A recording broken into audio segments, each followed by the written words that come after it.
Okay, now we are going to solve practice set 5.2. Question number 1. For each of the following experiments, write sample space S and number of sample points, that is NS. तो 5.2 में हमें sample space और जो है sample points लिखने हैं। Sample space मतलब जब हम कोई इवेंट करते हैं, जो एक्सपेरिमेंट करते हैं, तो उसके कितने रिजल्ट्स आ सकते हैं उसके हमें ग्रुप बनाने हैं और उसी को सैम्पल स्पेस बोलते हैं। मैं आपको करके दिखाऊंगा, बहुत ईजी है, लेकिन रफ काम जो है यहाँ पे होना चाहिए हर क्वेश्चन में, ताकि आपको अच्छे से एक्सप्लेन हो जाए। सैम्पल स्पेस, एक कॉइन और एक डाई थ्रो किया गया। One coin and one die are thrown simultaneously. Simultaneously का मतलब है एक साथ दोनों फेंके गए हैं, ठीक है। तो जब एक कॉइन फेंका जाता है तो उसके पास दो ही चांस होते हैं। जब एक कॉइन ऊपर उछाला जाता है या फेंका जाता है तो हेड या टेल आ सकता है। लेकिन जब एक डाई ऊपर फेंका जाता है, उछाला जाता है, तो उसके रिजल्ट 6 रिजल्ट आते हैं। हमने इंट्रोडक्शन वीडियो में देखा है। तो जो अपर पार्ट पे जो नंबर होता है, जो डॉट होते हैं, वो डॉट जो है वो काउंट होते हैं। 1 to 6 डॉट होते हैं। तो इसकी पॉसिबिलिटीज़ कितनी है? 1 2 3 4। ये मैं रफ काम करके बता रहा हूँ आपको, ठीक है। 6। तो ये हो गया डाई के पॉसिबिलिटीज़ 1 to 6 है। और जो ऊपर मैंने लिखे हैं हेड एंड टेल, ये कॉइन के पॉसिबिलिटीज़ है। तो अभी हमको ये दोनों को मिला के देखना है कि इसमें से क्या क्या रिजल्ट आ सकता है। जितने रिजल्ट आ सकते हैं उसको सैम्पल स्पेस बोलते हैं, ठीक है। तो चलिए बनाते हैं। सबसे पहले तो हम आंसर ही बनाएंगे डायरेक्टली, ठीक है। सबसे पहले हम सैम्पल स्पेस निकालना है हमें। सैम्पल स्पेस ऐसे लिख लेते हैं यहाँ पे। सैम्पल स्पेस कैपिटल एस से डिनोट किया जाता है सैम्पल स्पेस को, इज इक्वल टू। तो जब हम एक कॉइन फेंकेंगे तो हम क्या करेंगे, देखिए सबसे सिंपल ट्रिक बता रहा हूँ मैं आपको। हेड के साथ आप 1 to 6 सारे नंबर लिख लीजिए। एक तो ये हो सकता है कि जब कॉइन ऊपर उछाला जाएगा तो हेड आएगा। हम ये मान के चलते हैं कि हेड ही आएगा। तो अगर हेड आता है तो उसके साथ ये 6 नंबर आएंगे। तो यहाँ पे कौन से सैम्पल स्पेस तैयार होते हैं? H1 H2 H3 H4 H5 and H6। और अगर हम ये मानते हैं कि टेल आएगा तो टेल के साथ भी 6 पॉसिबिलिटीज़ है कि T1 T2 T3 T4 T5 T6 ऐसे जो है। तो 6 यहाँ पे रिजल्ट आ सकते हैं। तो हम सबसे पहले हेड वाले रिजल्ट लिख लेते हैं। तो हमको क्या करना है, सैम्पल स्पेस हमेशा कर्ली ब्रैकेट में लिखा जाता है। और उसके बाद जो है हर इवेंट का जो है हम स्मॉल ब्रैकेट में लिखेंगे, ठीक है, राउंड ब्रैकेट में जिसे कहेंगे। H1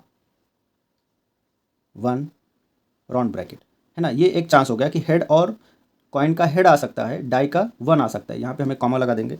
उसके बाद वाले चांस में ये हो सकता है कि कॉइन का हेड आए और डाई का 2 आए। ये एक हो गया। दूसरा राउंड लिखते हैं हेड आए और 3 आए। देखिए ब्रैकेट के अंदर भी कॉमा है, ब्रैकेट के बाहर भी कॉमा है, ये याद रखिएगा। फिर H4 है ना। उसी तरीके से H5 भी आ सकता है, कॉमा, यहाँ पे कॉमा लगाना भूल गया मैं। उसके बाद H, 6। तो ये हो गया हेड और सारे नंबर, जो डाई के सारे नंबर है उसका चांस, उसकी पॉसिबिलिटीज़, और कॉइन का एक पॉसिबिलिटी हो गया। अभी हम कॉइन का दूसरा पॉसिबिलिटी भी लिख लेते हैं। क्या क्या आ सकता है देखिए, यहाँ पे लिखता हूँ मैं। T, 1 ब्रैकेट के बाहर comma, T, 2, T, 3, T, 4, T, 5 and T, 6। अब ये करने के बाद जो हमने कर्ली ब्रैकेट दिया था उससे हमें क्लोज भी करना है, ठीक है। तो इस तरीके से आपको उसको क्लोज भी करना है। अभी हम लिखेंगे, देखिए सैम्पल स्पेस तो हमने बना दिया, इसी को बोलते हैं सैम्पल स्पेस। जितने पॉसिबिलिटीज़ होते हैं वो सारे पॉसिबिलिटीज़ आपको लिखने हैं और वो सारे पॉसिबिलिटीज़ को सैम्पल स्पेस बोलते हैं और उसे कैपिटल एस से डिनोट किया जाता है। अभी नंबर ऑफ सैम्पल स्पेस क्या होता है? Number of sample space is equal to, यहाँ पे जितने पॉसिबिलिटीज़ है उसको काउंट करके हमें लिखना है। जितना भी उसका काउंटिंग आएगा वो कहलाएगा नंबर ऑफ सैम्पल स्पेस, जिसे सैम्पल पॉइंट्स भी बोला जाता है। तो हम इसे काउंट करेंगे 1 2 3 4 5 6 7 8 9 10 11 एंड 12। तो पहले क्वेश्चन का यही आंसर होगा। सैम्पल स्पेस भी हमने फाइंड कर लिया है और नंबर ऑफ सैम्पल पॉइंट्स भी हमने यहाँ पे फाइंड कर लिया है। चलिए अगला क्वेश्चन करते हैं। Question number 2, the arrow is rotated and it stops randomly on the disc, find out on which colour it में स्टॉप। एक यहाँ पे जो है राउंड डिस्क है और उसके अंदर जो है कलर्स दिए हैं और एक एरो दिया है। तो ये एरो कौन से कलर पे रुकेगा ये हमें यहाँ पे फाइंड करना है, उसका सैम्पल स्पेस बनाना है और नंबर ऑफ सैम्पल पॉइंट्स भी यहाँ पे लिखने हैं। तो सबसे पहले देखिए यहाँ पे कलर कितने, orange, yellow, blue, green, purple and red. तो ये सारे पॉसिबिलिटीज़ है। एरो इन कलर्स में से किसी भी एक कलर पे रुक सकता है। तो हमें इसका सैम्पल स्पेस बनाना है। तो हम यहाँ पे लिखेंगे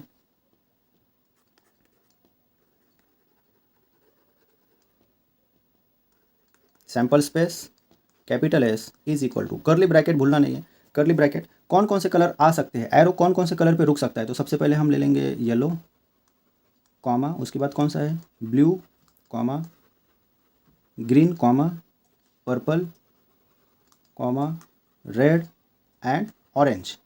ये सारे कलर हो चुके हैं। अभी हम यहाँ पे लगा देंगे कर्ली ब्रैकेट। अभी हमें लिखना है number of sample points. Number of sample points number of sample points कितने हैं हमें डायरेक्टली उसमें गिनना है और लिखना है, ठीक है। तो 1 2 3 4 5 एंड 6, तो नंबर ऑफ सैम्पल पॉइंट्स यहाँ पे हो जाएंगे 6। चलिए नेक्स्ट क्वेश्चन देखते हैं। In the month of March 2019 find the days on which the date is a multiple of 5, see the given page on the calendar. देखिए यहाँ पे कैलेंडर दिया है 2019 का, और हमें यहाँ पे चेक करना है कि मल्टीपल ऑफ 5 कौन कौन से दिन में आ रहा है, कौन कौन से दिन पे, डेज पे आ रहा है, ठीक है। तो मल्टीपल ऑफ 5 का मतलब क्या होता है, 5 का टेबल, 5 1 5, 5 2 10, 5 सॉरी 5 1 5, 5 2 10, 5 3 15, 5 4 20, 5 5 25, 5 6 30, फिर 5 7 35 होता है। लेकिन एक मंथ में 1 to 30 डेज होते हैं। तो हमें ये देखना है कि 1 से 30 तारीख के बीच मल्टीपल ऑफ 5 कौन कौन से दिन पे आ रहा है ना। तो मल्टीपल ऑफ 5 पहला है 5, किस पे आ रहा है, ये ट्यूसडे पे आ रहा है। उसके बाद मल्टीपल ऑफ 5 है 10, 10 कब आ रहा है, संडे पे आ रहा है। उसके बाद 15 कब आ रहा है, फ्राइडे पे। उसके बाद 20 कब आ रहा है, 20 आ रहा है वेडनेसडे पे।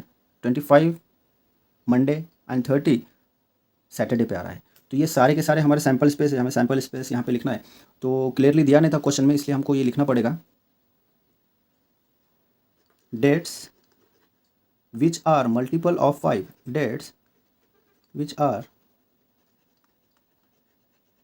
मल्टीपल ऑफ 5, कौन कौन से डेज है, डेट्स कौन कौन से, देखिए 5 10 15 20 25 एंड 30। तो अभी हम यहाँ पे बनेंगे sample space, directly capital S लिखेंगे, कर्ली ब्रैकेट लगा देंगे। सबसे पहले 5 कब आ रहा है, 5 मार्च कब है, देखिए ट्यूसडे, तो हम यहाँ पे लिखेंगे ट्यूसडे। उसके बाद 10 है, 10 कब आ रहा है, संडे। उसके बाद 15 कब है, फ्राइडे। उसके बाद 20 कब है, वेडनेसडे, है ना। उसके बाद देखिए 25 कब है, मंडे। और 30 जो है आ रहा है सैटरडे पे। और यहाँ पे हम जो है कर्ली ब्रैकेट क्लोज कर देंगे। ओके, नाउ सैम्पल स्पेस तो हो गया हमारा। अभी हमें लिखना है नंबर ऑफ सैम्पल पॉइंट्स, इसे गिन लेते हैं 1 2 3 4 5 6। तो हाँ, यहाँ पे जो है हमारा नंबर ऑफ सैम्पल पॉइंट्स आ रहा है 6।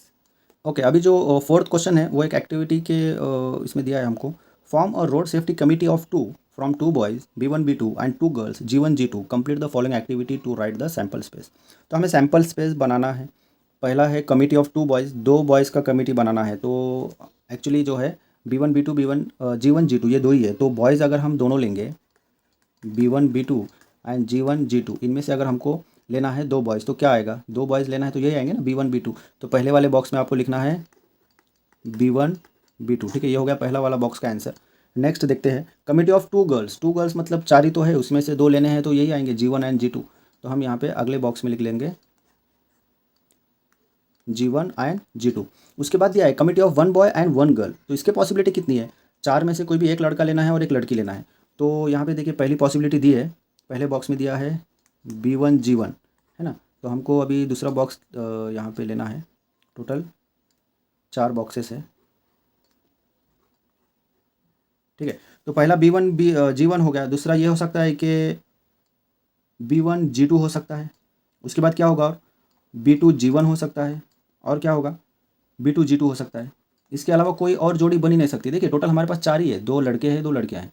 एक लड़का B1 है, दूसरा B2, लड़की G1 G2। अब इसमें से हमें जो है तो ऐसे जोड़ियाँ बनाने हैं जिसमें एक लड़का भी और एक लड़की भी। तो एक तो B1 G1 की एक जोड़ी होगी या B1 G2 की एक जोड़ी होगी, ये हो गए 2 जोड़ी। उसके बाद B2 और G1 की जोड़ी हो सकती है और B2 G2 की जोड़ी हो सकती है। तो ऐसे हमें 4 पेयर बनाने हैं और यही 4 पॉसिबल पेयर्स यहाँ पे बन सकते हैं। तो इसका सैम्पल स्पेस क्या होगा, देखिए यहाँ पे सैम्पल स्पेस दिया है 1 2 3 4 5 6। तो सैम्पल स्पेस अलग है। देखिए यहाँ पे पहला कंडीशन दिया था कि 2 बॉयज़ की कमेटी बनानी, तो B1 B2 आ गया। और 2 गर्ल्स की कमेटी, क्योंकि हमारे पास B1 B2 ही था और गर्ल्स भी 2 ही थे, तो G1 G2 आ गया। उसके बाद एक लड़का और एक लड़की की जो है कमेटी बनानी थी, तो उसमें हमने बना लिया, 4 ही पॉसिबल है। अभी नीचे सैम्पल स्पेस दिया है कि कितने टोटल पॉसिबल पेयर कितने हैं वो लिखना है हमको। तो पेयर ऐसा हो सकता है कि दोनों लड़कों का एक पेयर हो सकता है, ठीक है, ये एक सैम्पल स्पेस हो गया। उसके बाद दोनों लड़कियों का एक पेयर हो सकता है। उसके बाद हम ये चारों लिख लेंगे, एक लड़का एक लड़की का पेयर हो सकता है। तो B1 G1 आ जाएगा और B1 G2 आ जाएगा, B2 G1 आ जाएगा, है ना। और कौन सा है, B2 G2 आ जाएगा।